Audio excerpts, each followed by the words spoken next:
True fact sir. हाँ बिल्कुल, I know बेटा, ये होता ही है। और मैं भी सही बताऊं तो मेरे साथ भी यही हुआ था। जब मैंने 12th तक मेरी तैयारी अच्छी थी, अच्छी थी, मेरे को लगता था मैं तो बहुत बढ़िया हूँ मैथ्स में मतलब तीनों ही सब्जेक्ट में बढ़िया हूँ, ठीक ठाक हूँ, तो जेई तो क्लियर कर ही लूंगा। बट उस समय ये नहीं समझ आया कि यार रिवीजन का कितना बड़ा रोल होता है। और 12th के एंड में थोड़ा सा ये कह लो ढीले पड़ गए, थोड़ा सा मस्ती मजाक में। अब हुआ क्या, चलो थोड़ा सा बता ही देता हूँ तुम्हें कैसे कैसे जो है लास्ट के 2-3 महीने बर्बाद हुए। अब उससे पहले तो भाई देखो, हम कोचिंग में कोटा में थे, तो प्रॉपर तरीके से पढ़ाई चल रही थी अक्टूबर तक। 12th में जब आप अक्टूबर में होते हो, जनरली तब अक्टूबर नवंबर के आसपास, दिवाली के आसपास सिलेबस खत्म हो जाता है। तो हमें लगा कि यार अब देखो 2 साल से तो घर से दूर रह ही रहे थे, और इस छोटी सी एज में यार घर से दूर रहना देखो थोड़ा मुश्किल तो होता ही है।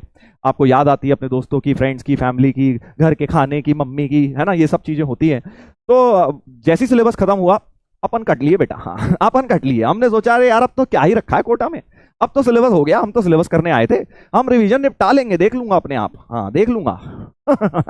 हाँ तो भाई साहब ठीक है, हमने ऐसा नहीं है कि पढ़ाई नहीं करी, उस टाइप के नहीं थे ना यार, हम पढ़ाकू बच्चे थे, हाँ सिंसियर बच्चे थे, तो पढ़ने लिखने तो लगे, हमने जेन्युइनली पढ़ना शुरू किया। बट हुआ क्या कि अब स्कूल तो 2 साल जाते नहीं थे, फिर अपना जो डमी स्कूल था वो धीरे धीरे रेगुलर हो गया अक्टूबर के बाद, है ना, प्रैक्टिकल प्री बोर्ड। तो भाई हमको चस्का लग गया स्कूल जाने का लास्ट के 1 आध महीने, समझ रहे हो ना, हाँ लास्ट के 1 आध महीने चस्का लग गया। अब क्यों चस्का लग गया तुम भी समझ ही रहे होगे, हाँ क्योंकि यार 2 साल से तो किताब और हम बस 2 ही लोग थे, कोई इंसान नहीं, तीसरा होगा भी तो कोई डाउट बता रहा होगा। स्कूल में भाई तो पता ही है हर तरह के बच्चे होते हैं, है ना, मजा आता है। लोग वैसे भी लोगों को लगता है भाई आईआईटी की तैयारी कर रहे हैं, अच्छा ये टॉप करेंगे हमारे स्कूल से, तो वैसे ही टेंशन मिलने लगती है। तो लास्ट 1 महीने हम लोगों ने खूब स्कूल में मस्ती मजाक शुरू कर दिया और जाना शुरू कर दिया, टाइम पास करने के लिए। पढ़ाई भी नहीं चल रही है वहां, 1 घंटे की लैब हो रही है और 4 घंटे टाइम पास हो रहा है।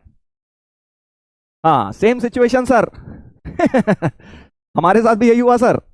हाँ तो बस ऐसा ही कुछ समझ लो, हाँ ऐसा ही कुछ समझ लीजिए। और फिर उसके बाद क्या, फिर हमने बोर्ड वोर्ड दिए, फिर अब मार्च तो वैसे ही आ गया, बोर्ड वोर्ड तक चलते चलते अक्टूबर दिसंबर जनवरी में ठंड वैसे ही बहुत होती है, स्कूल जाते थे, पढ़ाई ज़्यादा होती नहीं थी। और मार्च में फिर बोर्ड आ गए, बोर्ड के बाद फिर होश खुला कि अरे भैया अब तो जेई आ गया। हमारे टाइम पे 10 अप्रैल के आसपास होता था जेई का फर्स्ट पेपर, 2 अटेम्प्ट नहीं होते थे, जनवरी और अप्रैल टाइप, एक ही होता था बस 10 अप्रैल के आसपास, जो संडे आ रहा होता था उस दिन होता था। तो अब कितने ही दिन रह गए थे, बोर्ड खत्म हुए 20-25 मार्च को, अब 10 अप्रैल को तो पेपर ही था। तो भाई साहब फिर उस दिन आंखें खुली हमें, उस तो पता उस दिन तक मुझे लग रहा था अरे मेरा तो हो ही जाएगा, आराम से हो जाएगा। फिर जब भाई साहब स्क्रीनिंग दिया, 10 अप्रैल को था मेरा, 2005 शायद 10 अप्रैल ही थी वो, जो भी संडे था 2005 में वाला। तो भाई साहब स्क्रीनिंग में ही हालत खराब, सवाल ही नहीं सॉल्व हो रहे, मतलब एडवांस तो छोड़ दो, स्क्रीनिंग जो फर्स्ट लेवल होता था उसी के सवाल सॉल्व नहीं हुए। हाँ तो मॉरल ऑफ द स्टोरी है, तो फिर ऑब्वियसली जब स्क्रीनिंग खराब हो गया तो फिर तो ट्रैक से गाड़ी उतर गई। फिर मैं दोबारा एक्चुअली कोटा गया, मीन कि भाई अब तो यार सीरियसली पढ़ाई करनी है 1-2 महीने, बट फिर वहां